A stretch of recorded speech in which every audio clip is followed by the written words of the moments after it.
tangan yang paling meriah buat Tuhan kita.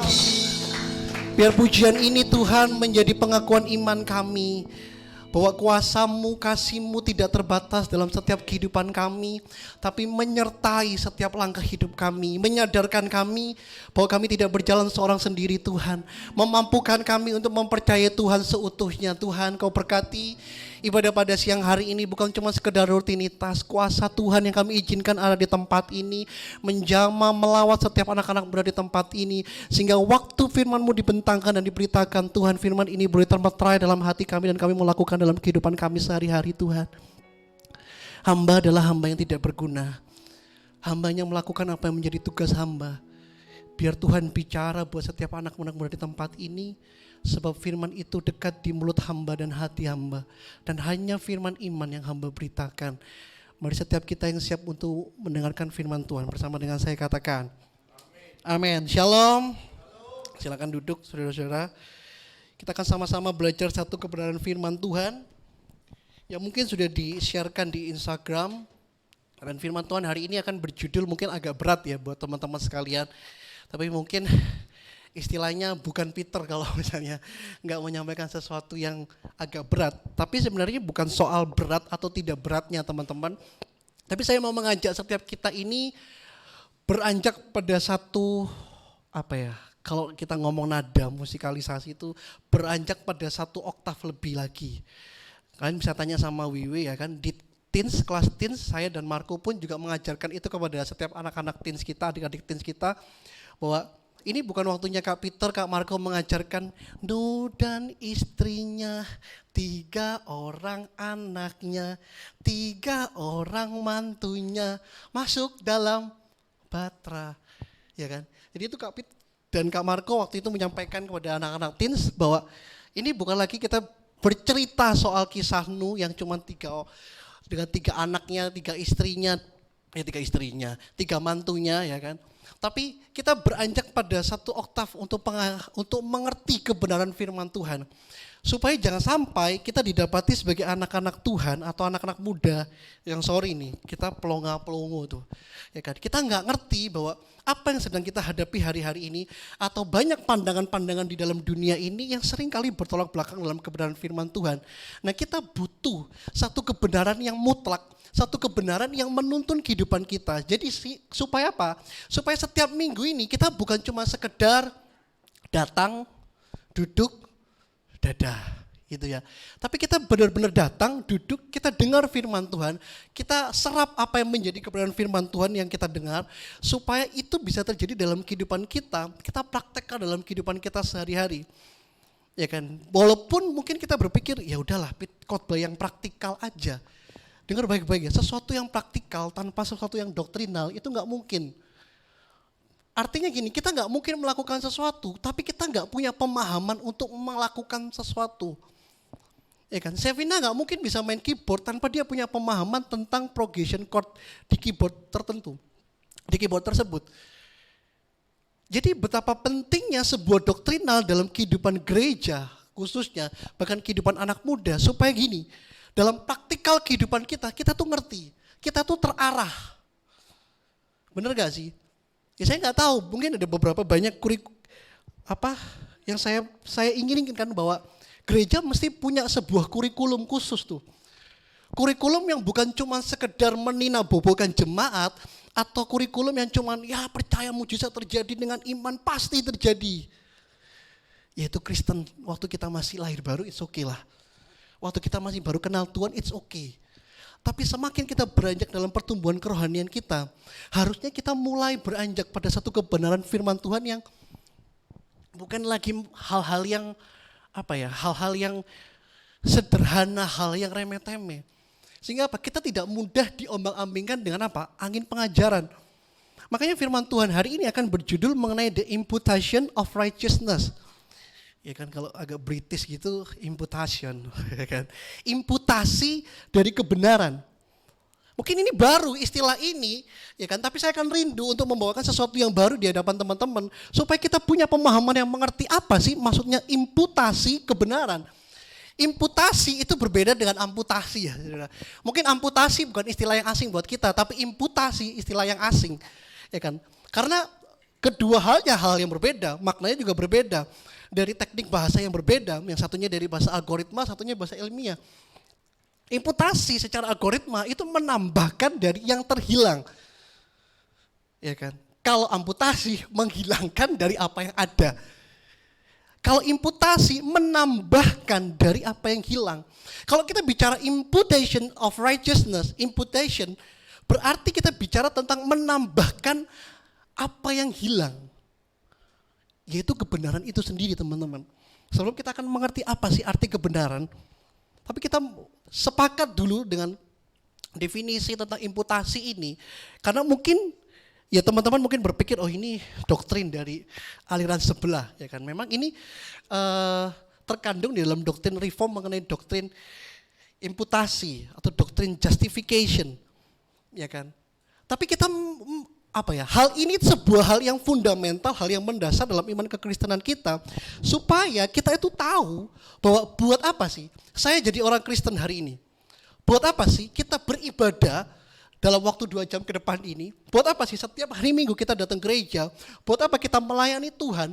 Tapi kita nggak punya pemahaman kebenaran yang sesungguhnya. Nah kalau kita bicara imputation righteousness, berarti kebenaran itu sudah hilang. Bukan kebenaran itu hilang, memang kebenaran itu tidak ada. Sejak apa? Sejak dosa masuk ke dalam dunia dan dunia jatuh ke dalam dosa. Semua manusia berbuat dosa dan telah kehilangan kemuliaan Allah, Roma pasal 3:23. Sehingga tidak memungkinkan bagi kita yang punya natur dosa bisa mengerti standar kebenaran. Yang terjadi hari-hari ini, kita punya standar kebenaran masing-masing yang sifatnya relatif. Kebenaran saya belum tentu sama dengan kebenaran Maxi. Kebenaran Maxi belum tentu sama dengan kebenaran Dwiki. Itu yang disebut relatif. Padahal sifat dari kebenaran itu bukan relatif, tapi absolut. Absolut artinya utuh. Absolut artinya komprehensif.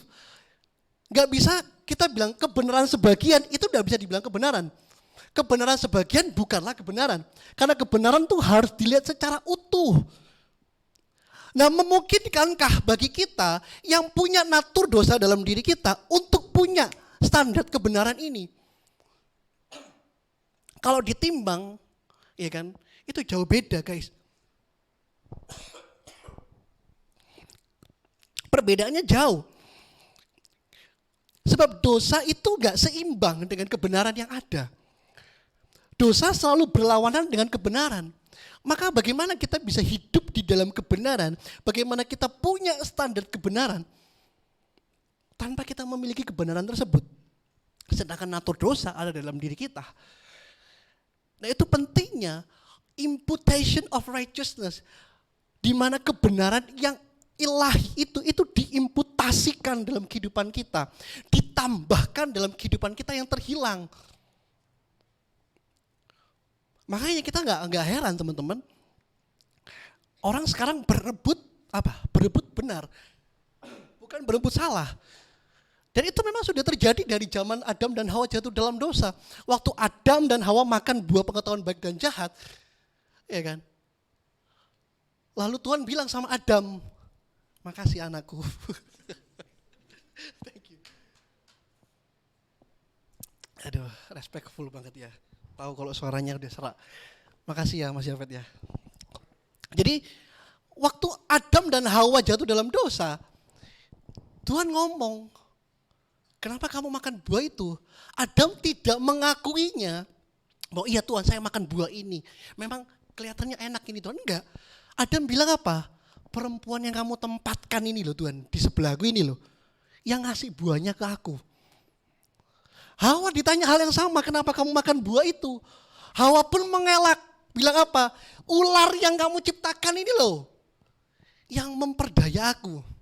Jadi saudara bisa paham behind scene dari kenapa setiap orang berupaya untuk mencari kebenaran atas dirinya. Mencari pembenaran atas dirinya. Saudara tahu gak sih artinya kebenaran, perbedaan antara kebenaran dan pembenaran itu apa sih? Apa Del? Bedanya kebenaran dan pembenaran itu apa?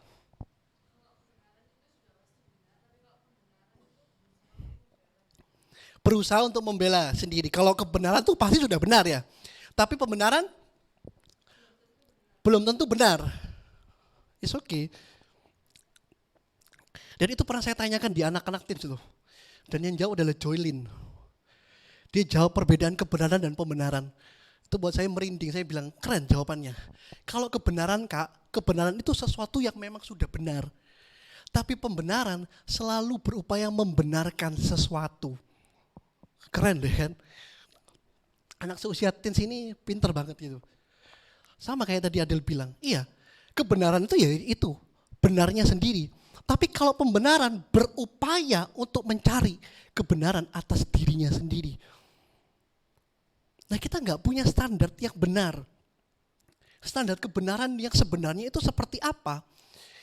Sebab kalau hari ini kita mau introspeksi dalam diri kita, bukankah seluruh yang kita percayai belum tentu sepenuhnya benar loh. Benar nggak sih? Seluruh yang kita percayai hari ini, mau percaya apapun yang saudara percayai dalam sistem belief saudara. Tapi apa yang saudara percaya hari ini belum tentu sepenuhnya benar. Sebab apa? Kebenaran itu enggak saudara miliki. Makanya perlu sebuah imputasi kebenaran. Nah bagaimana imputasi kebenaran itu kita dapatkan teman-teman? Untuk itu ada paling tidak 3 aspek hari ini kita akan belajar sama-sama mengenai imputation of righteousness, yaitu signifikansinya apa, lalu relevansinya apa, dan implikasinya apa. Ketika kita bicara soal imputasi of righteousness, berarti memang kebenaran itu ditambahkan. Nah otomatis kalau kebenaran itu ditambahkan, berarti harus ada yang punya kebenaran itu sendiri, bukan? Contoh, saya ini punya utang 100 juta. Tapi tiba-tiba saya utang sama Maxi yang pendapatannya cuma 50 juta. Kira-kira masuk akal nggak Maxi akan meminjamkan uangnya ke saya?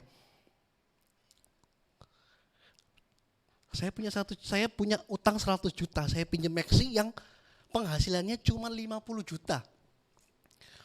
Memungkinkan nggak bahwa dia akan memberikan pinjaman kepada saya?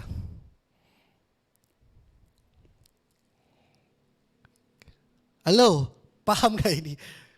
Ini semua udah rata-rata kan kuliah semua ya kan? Ya kan gak ada yang ya SMA ya ada lah. Memungkinkan gak? Weh, kalau Kak Maxi akan meminjamkan uangnya yang cuma pendapatannya 50 juta ke Kak Pit? Gak mungkin, kenapa? Dibuka maskernya. Apa? Karena gak cukup. Masa kalah kalian sama anak SMA? Karena nggak cukup, lo logikanya udah gitu.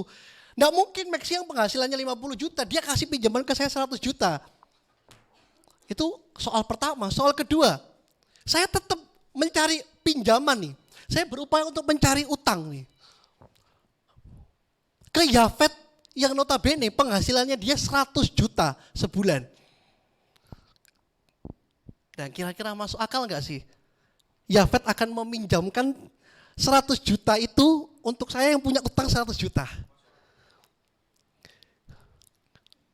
Masuk akal? Oh no, kita nggak ngomong tabungan ya kan? Kita nggak ngomong tabungan ya. Kita ngomong pendapatan Anda. Ini di bayangan, imajinasi ya kan? Amin lah kalau Anda beneran pendapatan sebulan 100 juta. Tapi saya percaya kalau 100 juta Anda nggak di sini pasti. Mungkin nggak Yafet yang punya pendapatan 100 juta meminjamkan saya yang utang 100 juta? Jawabannya tetap nggak mungkin. Kenapa? Karena itu satu-satunya penghasilan dia 100 juta. Nggak mungkin dia akan pinjamkan saya 100 juta. Pinjamkan ke saya yang punya utang 100 juta. Karena dia memang butuh 100 juta itu. Itu soal kedua. Lalu saya beralih lagi, saya cari lagi siapa yang kira-kira bisa minjemin saya utang ya. Ternyata kok Budi, saudara. Kok Budi. Pendapatan berapa kok?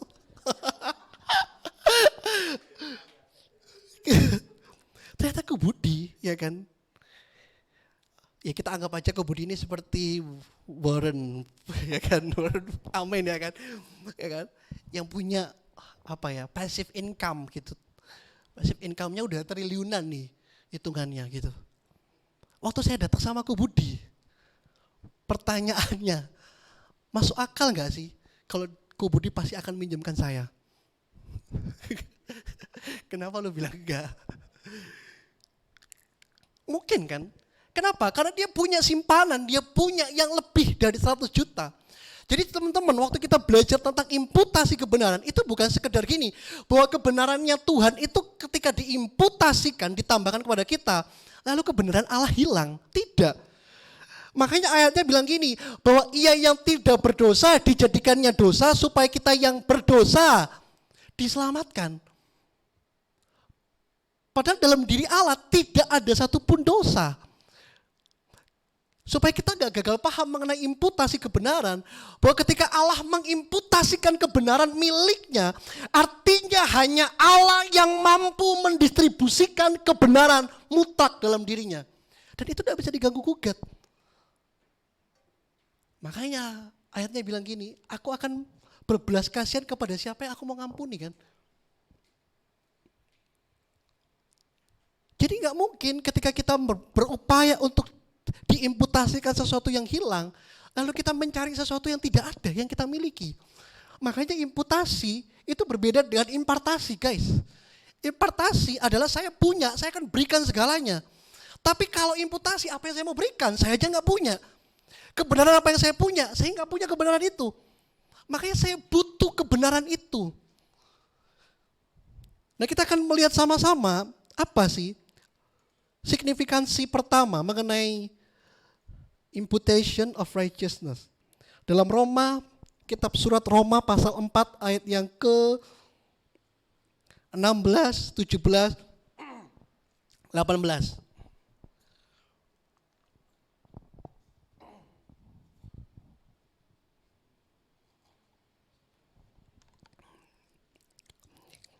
Kitab surat Roma pasal 4 ayat 16 dikatakan begini.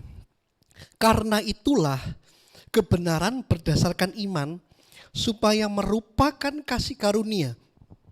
Sehingga janji itu berlaku bagi semua keturunan Abraham, bukan hanya bagi mereka yang hidup dari hukum Taurat, tetapi juga bagi mereka yang hidup dari iman Abraham.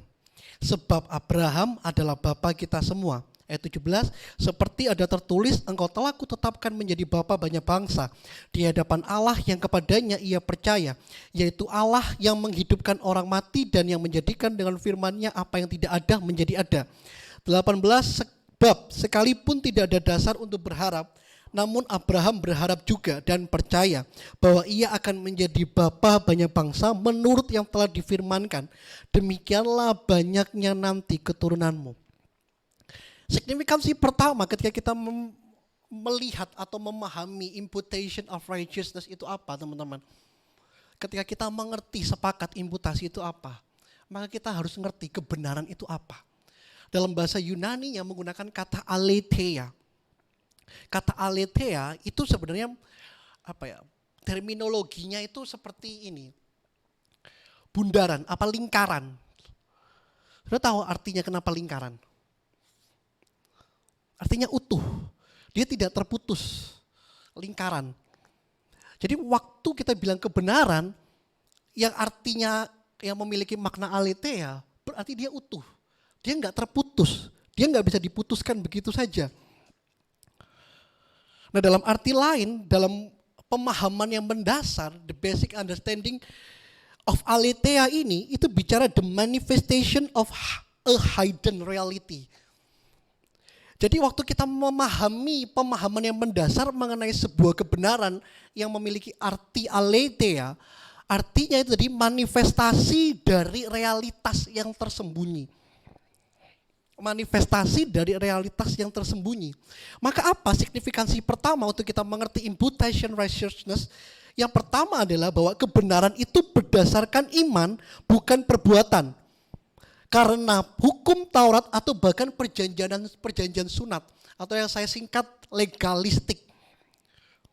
Kalau kita baca di dalam kitab Roma pasal 4 keseluruhan ini, teman-teman, kita akan menemukan bahwa satu perikop ini memiliki judul bahwa Abraham dibenarkan karena iman.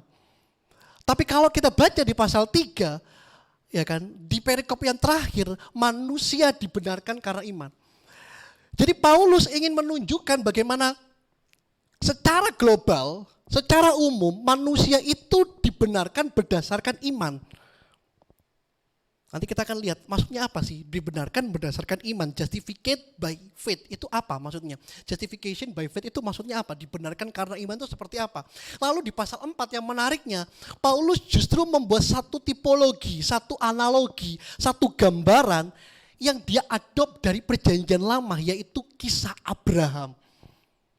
Nah, ini menarik teman-teman untuk kita sama-sama belajar bersama-sama untuk kita bisa mengerti mengapa harus Abraham.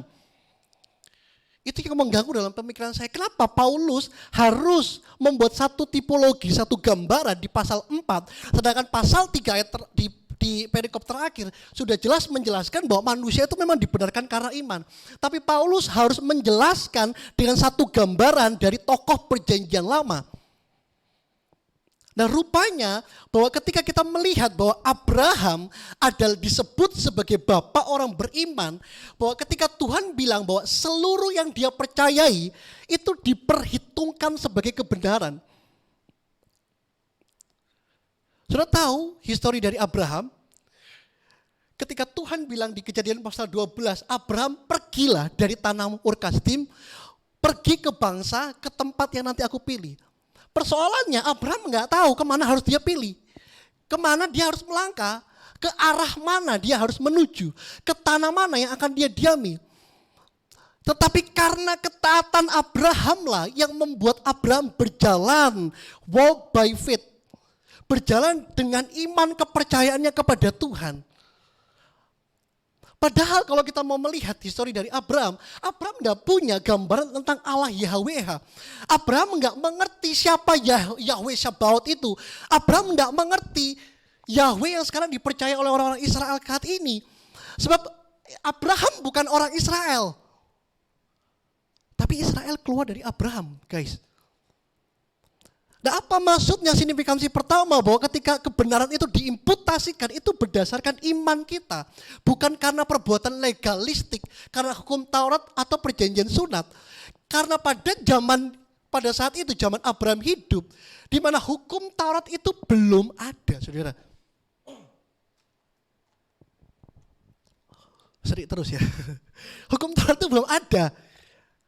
Tapi perjanjian sunat waktu itu Tuhan buat di Kejadian pasal 16 kalau saya nggak salah. Di Kejadian pasal 15 ada disebut perjanjian suluh, di mana Tuhan bilang sama Abraham, aku akan membuat sebuah perjanjian bagimu, bahwa kamu akan kujadikan bangsa, keturunanmu akan banyak sebanyak bintang di langit, ya kan, pasir di pantai. Itu Abraham melihat gambaran yang Tuhan berikan.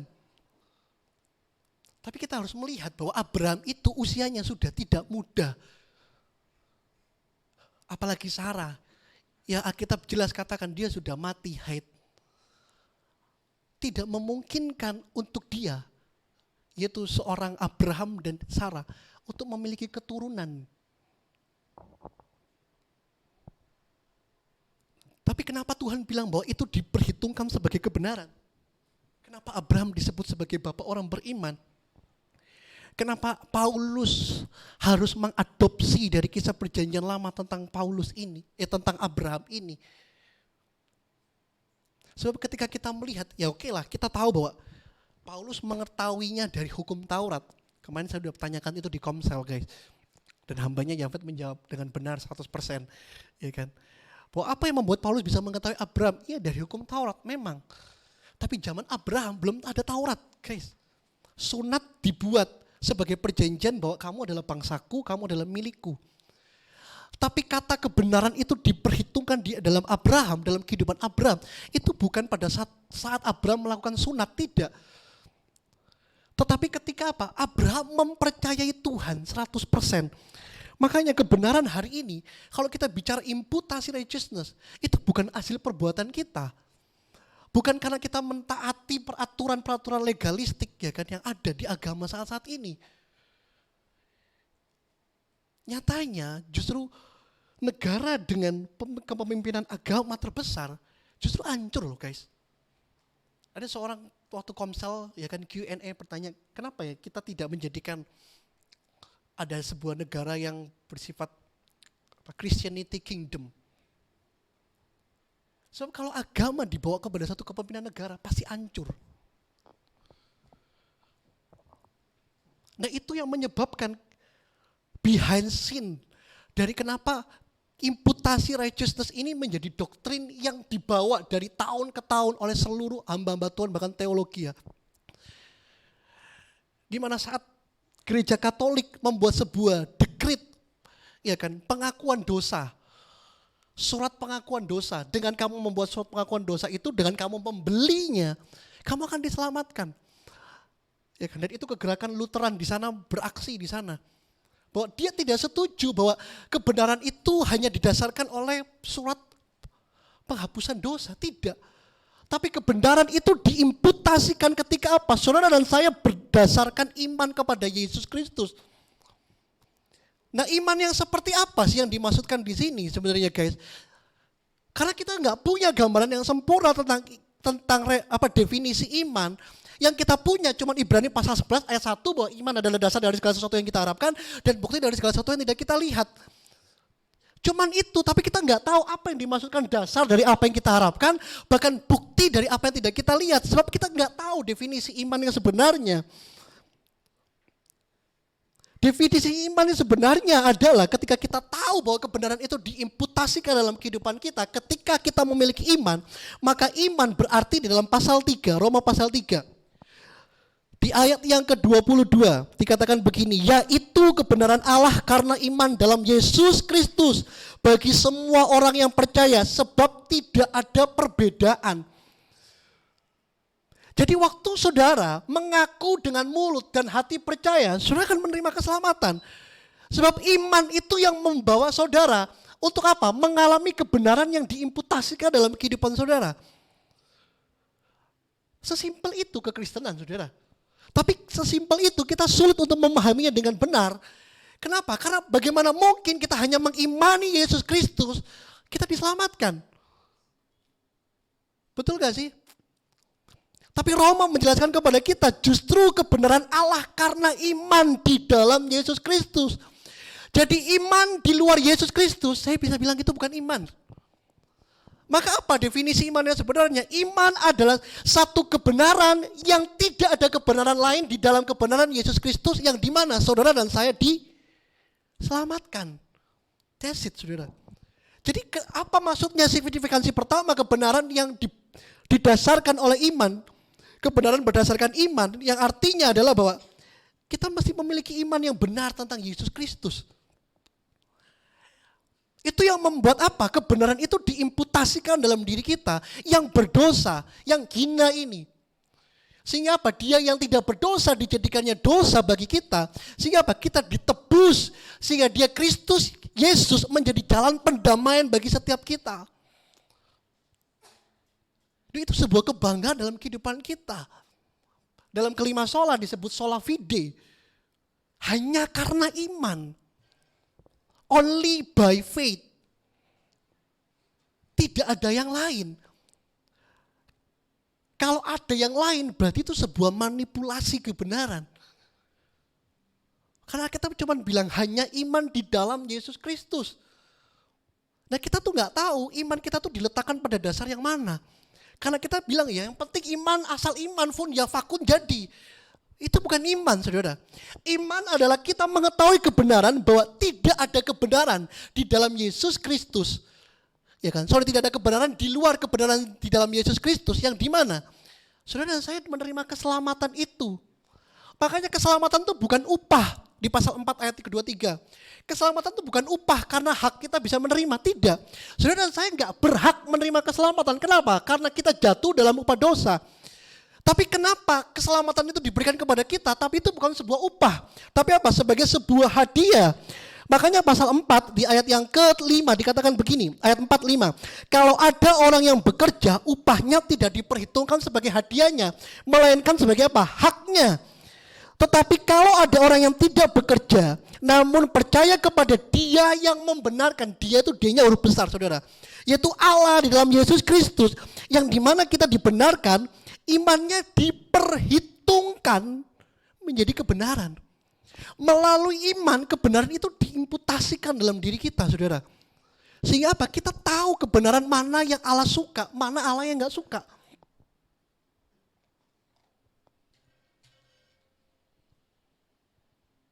Kalau Enggak, kita kan seperti orang-orang Yahudi, orang-orang Farisi yang merasa apa? Mereka berpegang teguh kepada hukum Taurat mereka.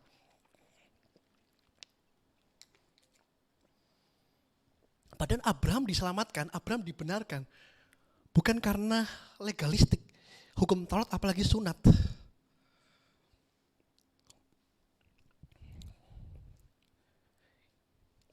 Dan itu yang disebut grace, saudara, anugerah. Kenapa? Karena kita do nothing untuk get the grace itu tadi, saudara. Kenapa? Karena grace itu yang fulfill in our life. Itu yang akan memenuhi dalam seluruh aspek kehidupan kita. Sehingga apa? Dengan itu loh memampukan kita memanggil dia apa? Ya Aba, ya Bapa. Jadi kebenaran ini bukan cuma sekedar yang tadi saya bilang, basic understanding dari aletheia adalah manifestasi dari sesuatu realitas yang tersembunyi. Kenapa? Karena dalam diri manusia ada satu insting di mana apa? Kita butuh sesuatu yang lebih besar dari kita. Yaitu apa? Yang sifatnya supranatural, yang sifatnya ilahi, yang sifatnya transendensi. Dan itu diberikan kepada kita, diimputasikan dalam diri kita. Itu yang pertama, saudara. Signifikansi pertama, imputation of righteousness. Bahwa kebenaran itu berdasarkan iman, bukan perbuatan kita. Bukan karena saudara melayani Tuhan, terus saudara dibenarkan. No. Bukan karena saudara tiba-tiba ibadah minggu melayani Tuhan. No. Saudara tanya sama saya, terus buat apa saya pelayanan kalau gitu? Kan? Terus buat apa saya ikut gereja setiap hari? Lu itu sebagai bentuk ekspresi saudara dan saya ketika apa? Ketika kita menerima kebenaran itu. Yaitu apa? Kita hidup di dalam kebenaran itu. Yaitu apa? Kebenaran Kristus Yesus yang dimana kita menyenangkan dia, memuliakan dia. Itu hal yang pertama. Signifikansi yang kedua. Apa? Imputation of righteousness. Yang kedua adalah kebenaran berdasarkan kasih karunia. Yang tadi dikatakan bahwa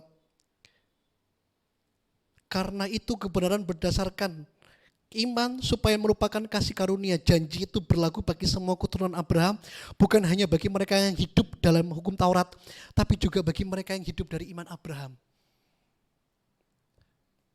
Iya kan? Kita nggak hidup dari hukum Taurat loh guys. Emang hari ini ada yang tahu hukum Taurat di mana? Gak ada yang tahu. Jadi ada di museum sana, saudara. Dan itu bukan hukum Taurat yang asli sebenarnya. Supaya kita tuh mengerti bahwa ketika kebenaran itu ada diimputasikan dalam kita, Galatia itu bilang gini, bahwa kebenaran itu loh yang akan memerdekakan saudara dan saya. Sehingga apa? Kita tidak lagi hidup di dalam apa? Kebebasan diri kita sendiri, dalam free will-nya kita sendiri, saudara. Tapi apa? Kita hidup di dalam kebenarannya Tuhan. Jadi waktu kita lihat teman kita salah, kita lihat dia bukan karena dia salah, tapi kita lihat dia karena kebenaran Tuhan dalam hidup kita. Kenapa? Karena kita yang salah aja loh, Tuhan benarkan kita. Itu yang disebut imputasi, saudara. Bagi orang dunia di sana gak masuk akal, bagi agama di luar sana gak masuk akal. Mereka melakukan segala upaya, usaha mereka beribadah, beramal, semuanya mereka lakukan hanya untuk mendapatkan keselamatan itu. Tapi bagi kita dengan mulut mengaku, hati percaya, keselamatan itu kita terima. Keselamatan sebagai bentuk saudara dan saya diimputasikan dalam kebenaran Kristus. Sehingga apa? Hal yang kedua ini, signifikansi yang kedua, bahwa kebenaran itu berdasarkan kasih karunia. Yang dimana oleh kasih karunia Tuhan, dia mati di atas kayu salib, ya kan, untuk menebus segala dosa kita, sehingga kita yang berdosa kita percaya dan menerima kehidupan yang kekal, bukan? Ayatnya kan bilang begitu, karena begitu besar kasih Allah akan dunia ini, ya kan, sehingga mereka yang percaya kepadanya tidak akan apa? Binasa, melainkan beroleh kehidupan yang kekal. Itu terjamin dalam kebenaran Tuhan. Itu yang menjamin kekristenan saat ini. Dalam penginjilan saya, mungkin Indri juga sempat kebagian ya kan. Bersyukur ya Indri ya. Saya selalu bilang bahwa kekristenan itu tidak merasa diri paling benar loh. Orang bilang Kristen itu eksklusif, Kristen eksklusif loh. Kekristenan ini tidak pernah merasa diri paling benar. Tapi dengar baik-baik. Tapi melalui kekristenan kita bisa membuktikan kebenaran yang sebenarnya. Kita bisa mendapatkan kebenaran yang sebenarnya. Di mana apa? Allah yang mulia turun dalam dunia yang hina untuk mengimputasikan kebenaran daripada Allah. Sehingga kita yang berdosa dibenarkan melalui kasih karunia-Nya yang nyata. Iya kan?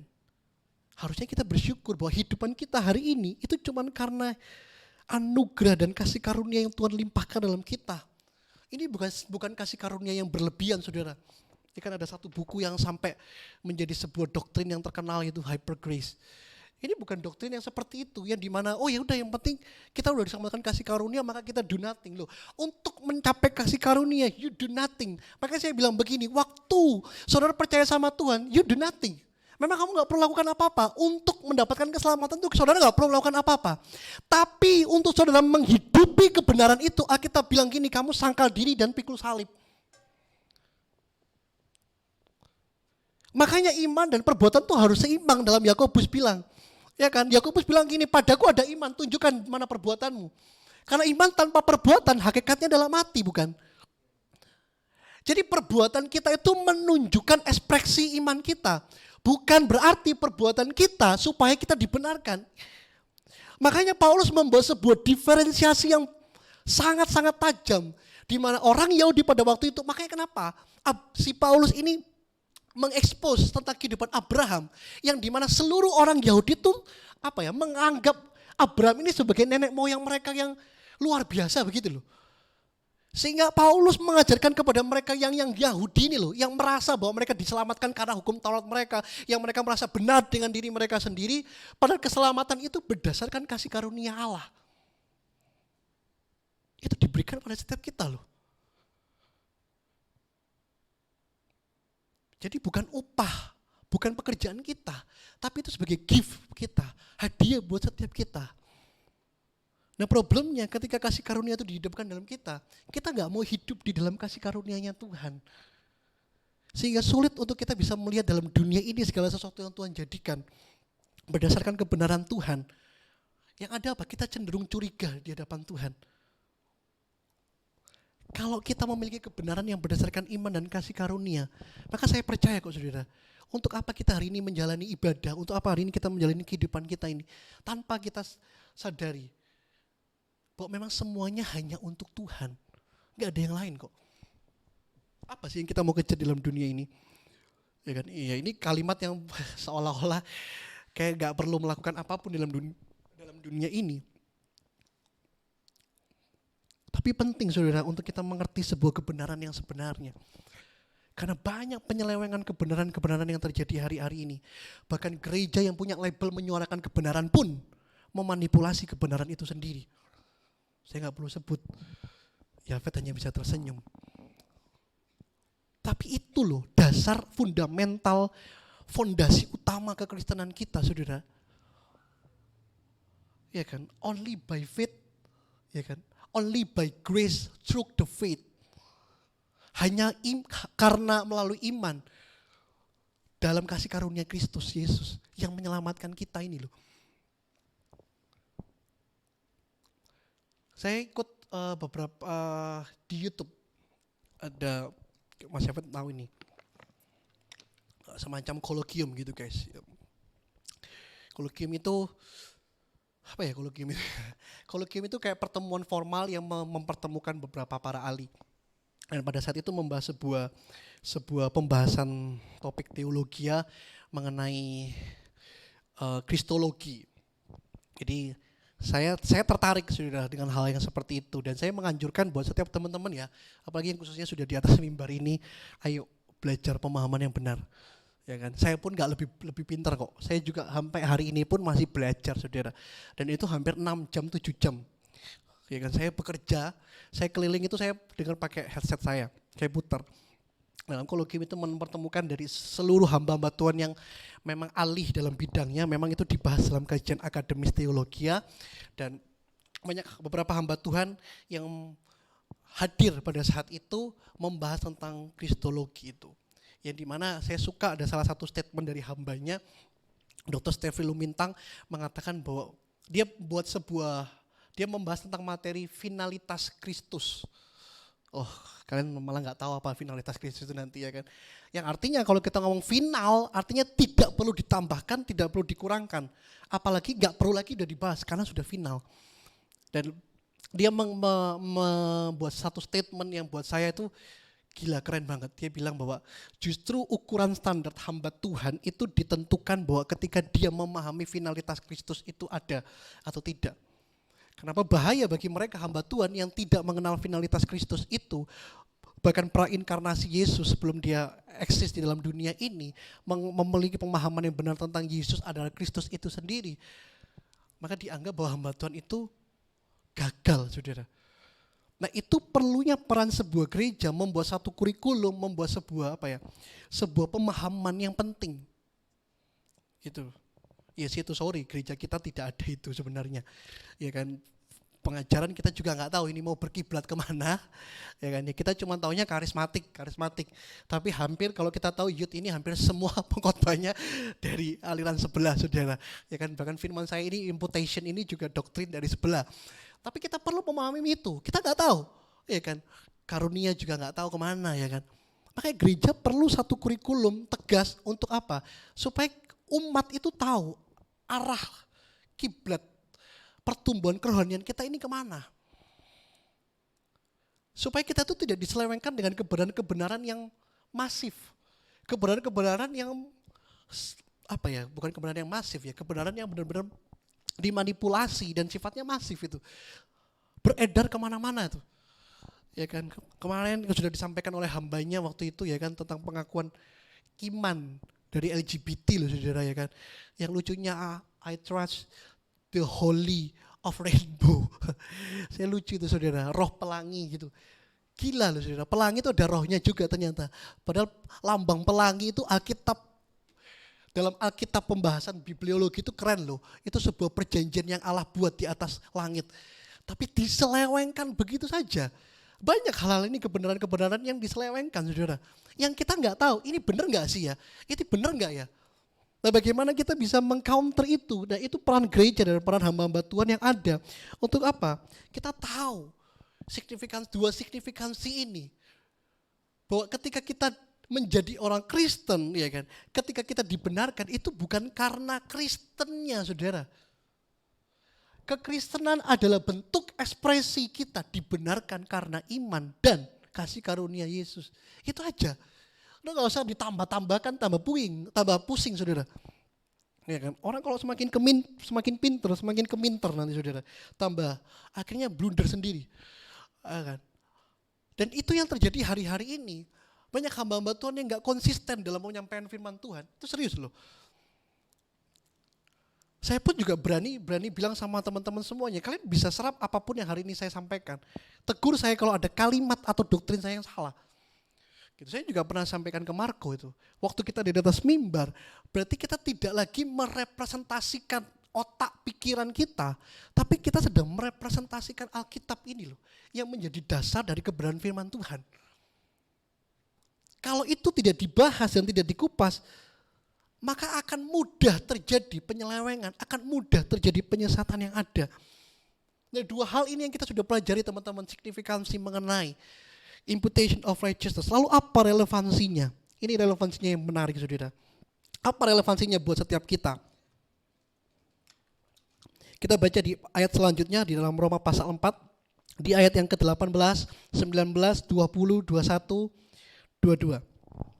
Apa relevansinya buat kita hari ini? Sebab sekalipun tidak ada dasar untuk berharap, namun Abraham berharap juga dan percaya bahwa ia akan menjadi bapa banyak bangsa. Menurut yang telah difirmankan, demikianlah banyaknya nanti keturunanmu. Imannya tidak menjadi lemah, walaupun ia mengetahui bahwa tubuhnya sudah sangat lemah. Karena usianya telah kira-kira 100 tahun dan bahwa rahim Sarah telah tertutup.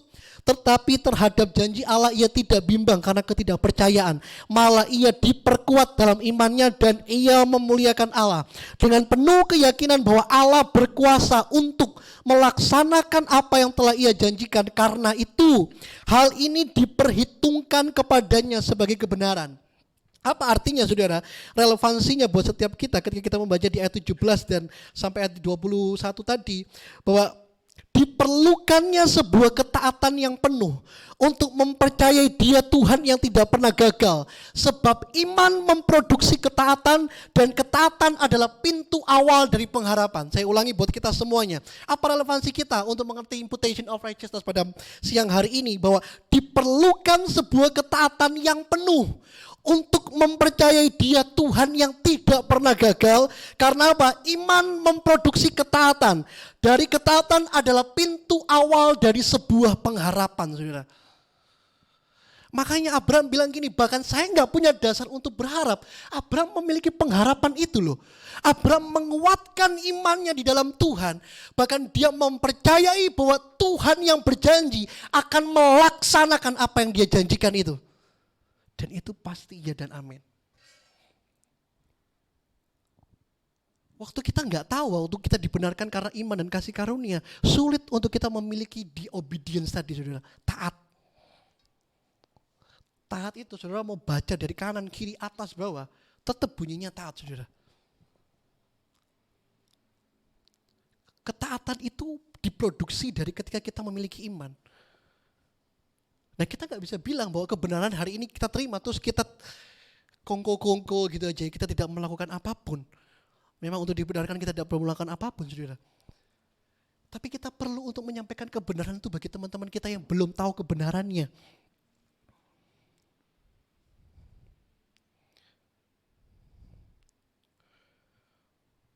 Karena kalau kita pikir berarti Abraham tidak melakukan sesuatu dong. Ya kan? Padahal iman itu bukan tidak perlu melakukan sesuatu. Tetapi melakukan segala sesuatu dengan percaya dan mengandalkan Tuhan sepenuhnya. Pertanyaannya buat kita semua hari ini. Sebelum saya tutup firman Tuhan pada siang hari ini. Waktu Abraham bilang, sekalipun tidak ada dasar untuk berharap, tapi Abraham tetap percaya bahwa Dia Allah yang akan melaksanakan janjinya itu. Pasti akan ditepati. Pertanyaannya, Abraham sudah lihat Ishak belum? Abraham sudah lihat keturunan yang banyak itu belum? Hukum Taurat itu diciptakan setelah 400 tahun setelah kehidupan Abraham. Dan itu jelas akan membatalkan bahwa kebenaran itu hanya berdasarkan legalistik. Tapi memang karena iman. Kenapa iman Abraham diperhitungkan sebagai kebenaran? Pertanyaannya tadi, waktu Abraham bilang saya nggak ada dasar untuk berharap tapi saya tetap beriman. Pertanyaannya, Abraham melihat Ishak nggak? Ini saya pernah tanyakan di anak-anak teens. Kalau Bewi masih ingat ya, Bewi. Abraham melihat nggak? Hah? Abraham lihat nggak? Adel ngomong nggak lihat. Kristo ngomong nggak lihat. Kristo kok ngomong nggak ya? Kamu mati lupa ya. Yang lain, Abraham lihat nggak?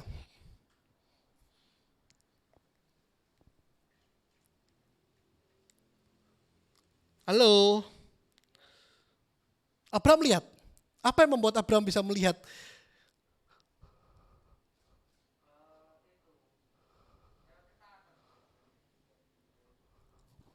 Iya, ketaatan itu membuat dia bisa melihat Ishak atau tidak? Hah? Tidak. Bisa. Apa buktinya?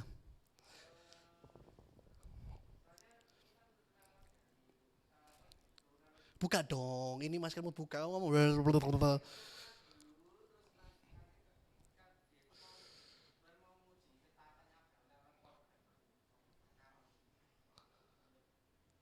Enggak, waktu Abraham ngomong ini tadi loh.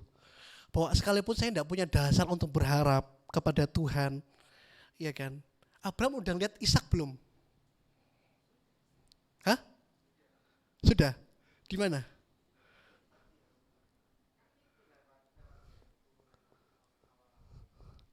Oke lah, daripada nanti kita berdebat nggak selesai ya. Tapi hampir benar, Sep. Tinggal dipertajam, makanya ikut komsel, Sep. Kalau misalnya kita membahas tentang gospel clarity ini, seriously, ya kan? Kalau kalau memang sudah pinter nggak apa-apa sih, nggak ikut komsel juga nggak masalah ya. Tapi nggak apa-apa, ikut komsel supaya tambah kritis. Nanti kita diskusi ya. Ayo, yang lainnya. Abraham melihat nggak Ishak pada waktu dia bilang, saya nggak punya dasar untuk berharap. Abraham melihat nggak? Yosef bilang lihat, dalam ketaatannya dia melihat. Oke. Tapi kayaknya dia masih ragu, maksudnya apa ya? Argumentasi dari itu, dari kalimat tersebut. Bahkan dalam kondisi situasi yang tidak memungkinkan itu, ya kan, fisiknya yang semakin lemah, pertanyaannya Abraham melihat nggak sih? Han, lihat. Nggak tahu.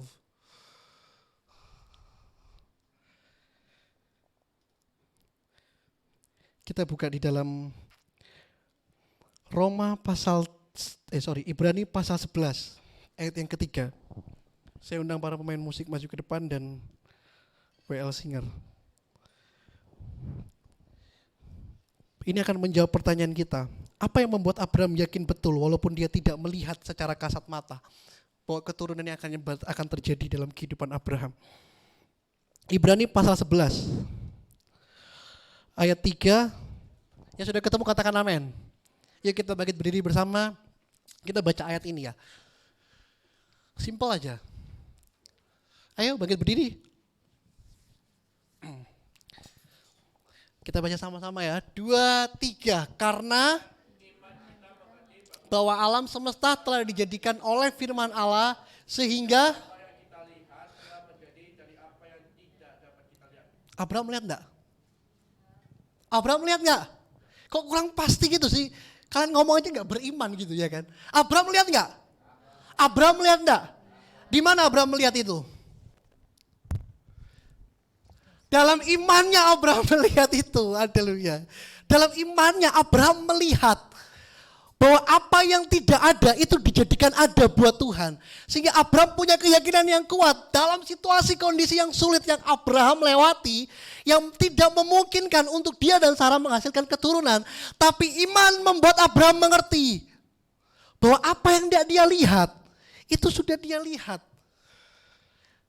Sekalipun Abraham bukan orang Israel, tapi Israel keluar dari Abraham.